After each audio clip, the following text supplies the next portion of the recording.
पे भी skin burning sensation के मार्क पड़ जाते हैं। जैसे मैं पर्टिकुलर अगर इस एरिया की बात करूं, यहाँ पर जब धूप शुरू होती है या कई लोगों को सर्दियों में भी ये प्रॉब्लम आती है कि सन के कांटेक्ट से आने के बाद, लौट के आने के बाद पर्टिकुलर जो हाथ के एरिया है उसमें खुजली महसूस होने लगती है और खुजाने के बाद में वो व्हाइट जो है वो जैसे किसी का रैश जैसा पड़ गया हो वैसे वैसे मार्क छोड़ने लगता है। तो ऐसे बहुत सारे केसेस मेरे पास आए थे जिनको हैंड एंड फुट बर्निंग का भी प्रॉब्लम था और लौट के उनको यहाँ पर भी इचिंग महसूस होती थी और यहाँ पर हैंड पर भी उनको खुजाने के बाद या वैसे ही फूला फूला जो व्हाइट रैशेस जैसा मार्क होता था वो उस तरीके का पड़ जाता था। तो उस कंडीशन में भी आप यही फेयरनेस जेल को 2 to 3 times, at least 2 to 3 times जो है उनको उस एरिया पे डायरेक्ट लगा के ऐसे ही लगा के छोड़ने के लिए बोलिए। तब आप देखिए कि सन के कांटेक्ट से बाहर से आने के बाद जो उनको बर्निंग हाथ पैरों में होना स्टार्ट हो गई थी वो उनकी पूरी तरीके से विदिन 2 to 3 डेज अच्छी खासी हील हो जाती है। किसी को खुजा के पूरा निशान भी पड़ जाते थे, रेड दाने भी आ जाते थे, वो सब भी इससे पूरी तरीके से ठीक होता है।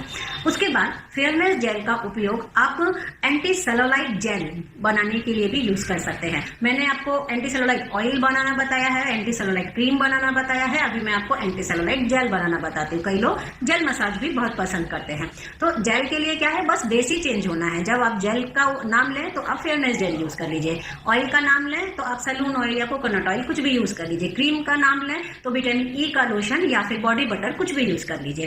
तो बेस आप कुछ भी ले सकते हैं।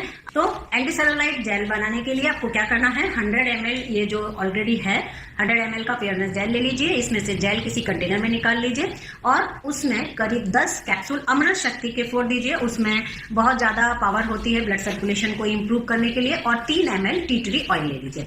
बस इस तरीके से आप सबको मिक्स कर दीजिए, आपका एंटी सेलुलाइट जेल तैयार हो जाएगा। तो जब भी आप एक्सरसाइज करते हैं या वॉक करते हैं उससे पहले आप जेल ट्रीटमेंट को जिस पार्ट में भी आपको इंच लॉस करना है आप अगर लगाएंगे तो उस पार्ट से स्वेटिंग ज्यादा होगी और एंटी सेलुलाइट जेल जो काम करता है वो काम आपको आपकी बॉडी में मिलेगा। ओके, तो इस तरीके से आप बहुत आसानी से एंटी सेलुलाइट जेल भी बना सकते हैं। और फ्रेंड्स, मैं आपको एक बहुत बड़ा एक्सपीरियंस जेल मैंने बताया है। इस एंटी सेलुलाइट जेल का उपयोग आप लोग जो इंजेक्शंस कई बार लगते हैं या ड्रिप हॉस्पिटल में चढ़ती है तो उसके बाद जो नीला नीला हो जाता है, जहां स्वेलिंग आ जाती है, दर्द होता है, इस जेल का उपयोग अगर आप वहां पे करते हैं तो आपको बहुत जल्दी जो नीले नीले निशान पड़ जाते हैं उससे मुक्ति मिल जाती है।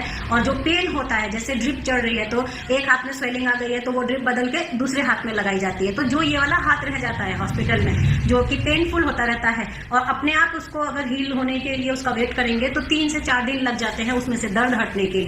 आप ये जो एंटी सेलुलाइट जेल ट्रीटमेंट मैंने आपको बताया है ये बहुत ही ज्यादा उपयोगी सिद्ध होता है आपके हॉस्पिटल के उस स्टेज में जहां आपको बहुत ज्यादा इंजेक्शन लग रहे हैं, आप हॉस्पिटलाइज हो, आपकी ड्रिपिंग बार बार बदल रही है, आपकी बॉडी में पर्टिकुलर निडल की वजह से आपको स्वेलिंग आ रही है, आपको नील पड़ रहा है। तो आप जब इसको लगाएंगे उसके ऊपर तो आप देखेंगे आपको इमीडिएट 2-3 बार लगाने से सेम डे में ही आपको फर्क महसूस होगा। आपका जो डिस्कम्फर्ट आपको महसूस हो रहा है उससे आप बहुत ज्यादा रिलैक्स महसूस करेंगे। मेरे घर में तो ये बहुत ही ज्यादा होता है। हस्बैंड को कई बार ऑपरेशन हुआ है तो उसकी वजह से ये ड्रिपिंग का चढ़ना और बहुत बहुत दिन तक हॉस्पिटल में रहना और ये चीजों को देखना, तो जब ये चीजों को देख के उनका जब पेन में देखा करती थी तो उसके टाइम में ही मैंने इसको ट्राई किया था कि मैं ये बना के लाती हूँ, इससे देखिए आपको कोई फर्क पड़े, क्योंकि इसमें एलोवेरा है तो हीलिंग अच्छी होती है, अमृत शक्ति और टी ट्री ऑयल डाला है तो उससे भी हीलिंग में ब्लड सर्कुलेशन बढ़ के दर्द हटने में बहुत मदद मिलती है। तो ये बिल्कुल ट्राई किया हुआ मेरा ये चीज है कि आपको ऐसे टाइम में ये बहुत ज्यादा आपको मदद करेगा।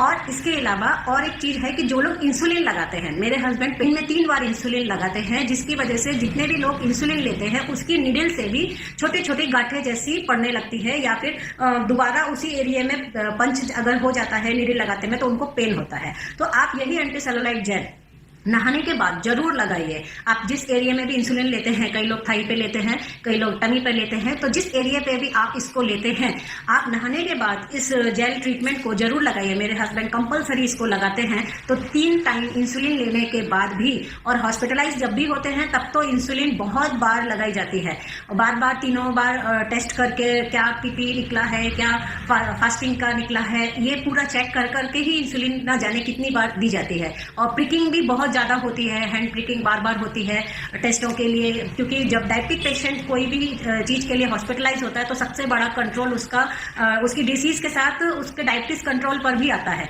जिसकी वजह से अगर जिसकी फ्लक्चुएट होने वाली डायबिटीज होती है तो वो बहुत बार ऊपर नीचे आती है और जिसको फिर इंसुलिन के द्वारा ही कंट्रोल करते हैं।